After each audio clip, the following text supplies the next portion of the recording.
Olá pessoal, que a graça de Cristo esteja com vocês. Esse aqui é mais um vídeo nessa sequência sobre a história da igreja.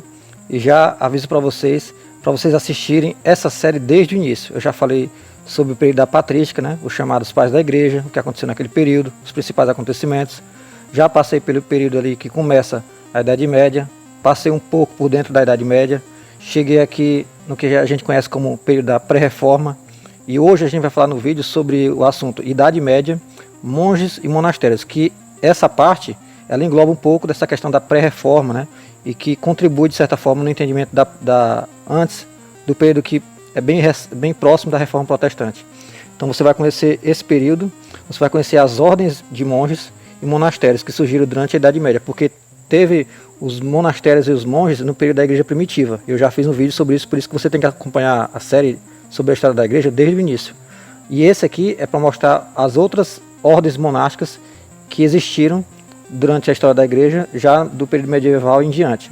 Então, deixa o like no vídeo, deixa a tua inscrição se você não for inscrito, compartilha esse vídeo para o canal crescer e alcançar mais pessoas, e bora para mais esse vídeo.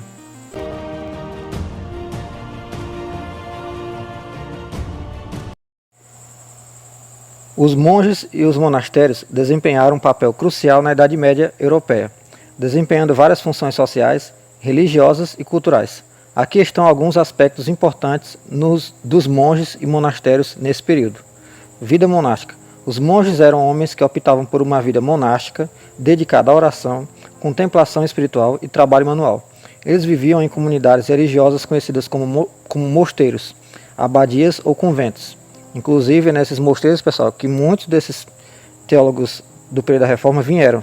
E foi lá que eles se evoluíram teologicamente. Regras monásticas. Muitos mosteiros seguem regras específicas que governam a vida dos monges. Um dos exemplos mais conhecidos é a regra de São Bento, escrita por São Bento de Núrcia, no século VI, que enfatizava a obediência, a pobreza, a castidade e o trabalho. Papel na preservação do conhecimento. Os monges desempenharam um papel fundamental na preservação do conhecimento durante a Idade Média. Eles copiaram manuscritos antigos, muitos dos quais eram textos clássicos da Grécia e Roma, ajudando a transmiti-los para as gerações futuras. Olha só a importância desse pessoal, né? Isso também é dito lá sobre o período dos monastérios e monges lá da igreja primitiva, que faziam também as mesmas coisas. Lá foi o início, né, desses monastérios. Educação e alfabetização. Além de copiar manuscritos, os mosteiros também eram centros de educação na Idade Média. Eles ensinaram leitura, escrita e conhecimentos religiosos, contribuindo para o desenvolvimento da alfabetização na Europa medieval. Vocês verem, né? O tanto que a igreja contribuiu nessa questão do período dos monastérios, né? Isso aqui foi o incentivo, foi a escola primitiva, foi a universidade primitiva, a faculdade primitiva. Nasceu tudo aqui, essas ideias, né? De alfabetização, educação, ensino. Caridade e cuidado social. Os mosteiros também desempenharam um papel importante na caridade e no cuidado social. Eles forneciam abrigo, comida e assistência médica para os necessitados e eram frequentemente centros de apoio às comunidades locais. Preservação da fé cristã. Os monges eram guardiões da fé cristã e desempenhavam um papel crucial na manutenção da religião católica.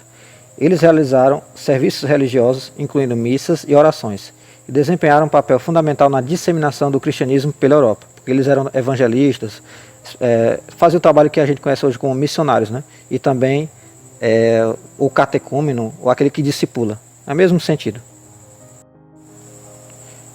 Desenvolvimento agrícola. Muitos mosteiros possuíam vastas terras agrícolas e eram pioneiros em técnicas agrícolas avançadas. Eles também, nessa questão, não era só a questão intelectual e estudiosa, mas também na questão das tarefas do dia a dia, né? Eles se desenvolveram muito nessa questão também, agrícola. Eles desempenharam um papel importante no desenvolvimento da agricultura medieval e na produção de alimentos, ou seja, o pessoal produzia muito mais do que na parte intelectual e educacional, como eu falei.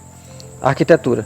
Os mosteiros frequentemente possuíam edifícios imponentes, incluindo igrejas, olha só, igrejas, mosteiros e jardins ornamentados. Então, até na arquitetura, na beleza das coisas, né? Isso teve impacto também nisso, na questão da ação dos monges e monastérios.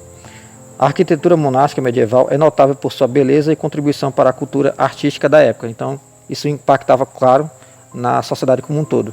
E influenciou muitas das construções naquela época. Ordens monásticas. Havia várias ordens monásticas na Idade Média, cada uma com suas próprias tradições e regras. Alguns exemplos incluem os beneditinos, cistercienses,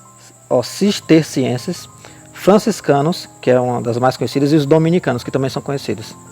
Votos de silêncio e solidão. Em algumas ordens, como os cartuchos, os monges fizeram votos de silêncio estrito e viviam em quase completa solidão, com exceção das orações em comum. Votos monásticos. Os monges eram homens que optavam por uma vida religiosa dedicada à oração, ao trabalho manual e à vida comunitária. Eles fizeram votos de castidade, pobreza e obediência, conhecidos como os votos monásticos, e seguiram uma regra religiosa específica por sua ordem monástica, como a regra de São Bento, que é os beneditinos. Agora vamos falar sobre a questão do declínio, né? O que é que impactou, por que é que não tem mais essa força, os monges e monastérios. Declínio e reforma. Ao longo do tempo, alguns mosteiros enfrentaram críticas devido à decadência moral e à riqueza excessiva, ou seja, foi desvirtuado, aquilo não perdeu o sentido, né? O início, né? Do porquê foi criado, né? O monastério, e se tornou nisso aqui, lá na época, né? A decadência moral e a riqueza excessiva. Isso levou a movimentos de reforma, como a reforma cisterciense, que buscavam restaurar os ideais monásticos originais. Como eu falei, né? No início não era assim, não era para ser.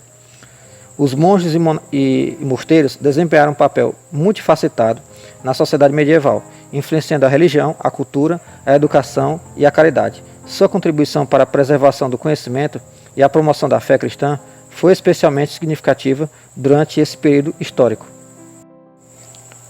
Então é isso, pessoal. Essa questão dos monges e monastérios do período da Idade Média, né? Não confunda com o período da Igreja Primitiva, né? Que eu já fiz um vídeo lá no início falando sobre o período do início, né? Do que ficou conhecido como monges e monastérios. Lá na Igreja Primitiva começou lá essa ideia, foi se desenvolvendo, foi perdendo um pouco de força e na Idade Média foi voltando com força de novo.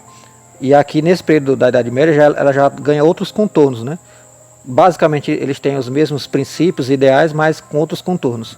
Isso é importante também para saber que através desses monastérios veio muito dos teólogos, se formaram muitos teólogos, era lá que eles aprendiam, porque era centro de conhecimento, né, de várias matérias, mas principalmente no sentido teológico, filosófico. E o próprio Martinho Lutero, ele foi um monge. Então, você está vendo que essa questão dos monastérios era bem importante na época, né? Tanto que deu preparo para muitos dos grandes teólogos da história da igreja, aí, como Martinho Lutero e outros. Então, eu espero que vocês tenham gostado desse vídeo. Deixa o like no vídeo, se você não é inscrito, deixa a tua inscrição também. Compartilha esse vídeo para alcançar mais pessoas e o canal crescer. Deixa o teu comentário também para saber o que você achou. E não se esqueça, somos um em Cristo e fica com Deus.